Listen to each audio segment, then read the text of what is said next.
Akkam jirtu namoonni YouTube kanaaf maatii taatanii jirtanii guyyaa har'aa kana wanta baay'ee isin fayyadu tokkoon isin barsiisa. Silkiin keessan yoo badee maal gochuu akka qabdan wanta isin fayyadu isin barsiisa jechuudha. Yeroo baay'ee silkii yeroo gattan namni silkii sana fudhatee dafee silkii sana switch off godha. Kun immoo akkasiin bilbiltanii yookaan immoo lokeeshinii waan sanaa daftanii hin arganneef miidhaa qaba jechuudha. Yookaan immoo fakkeenyaaf baasii fa'aa keessatti taaksii keessatti silkiin keessan fudhatamee yoo dafee cufee abbaan suni silkii keessan argachuu dhiisuu dandeessu. Maaliif yeroodhaaf waamicha fuudhaan jiru waan isiniin jedhuuf jechuudha. Isa kana namni kamiyyuu bilbila keessan hatee switch off gochuu akka hin dandeenye paaternii malee jechuudha. Paaternii isin irraa qabdan malee namni kamiyyuu silkii keessan switch off gochuu akka hin dandeenye akkaataa isin itti gootan isin barsiisa. Hordofaa jalqaba gara seetingii deemna jechuudha.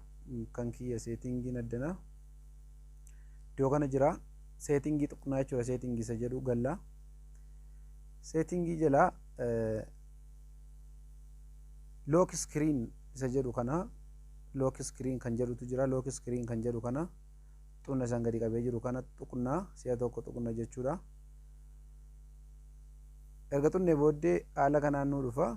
Erga haala kanaan nu dhufee booddee wantoota opshinoota asii gadi jiran kana keessa secure lock setting kan jedhu kana isa kana isaan gadi qabee jiru kana si'a tokko xunna gaafa xuqqune jennu haala kanaan nu fida. Paaternii keenya paaternii samii ittiin cufannee jirru gashina jechuudha.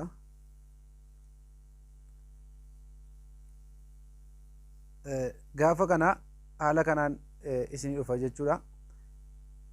Gaafa kana haala kanaan isin dhufee jiru gara macarrashaatti show lockdown option kan jedhu kan argaa jirtu. Isa kanatti mallattoo ishee kana ongoona jechuudha. Gaafa ongoonee jennu bilbilli kuni ongoonee rama keessaa baanagaa gara booddeetti deebine jechuudha.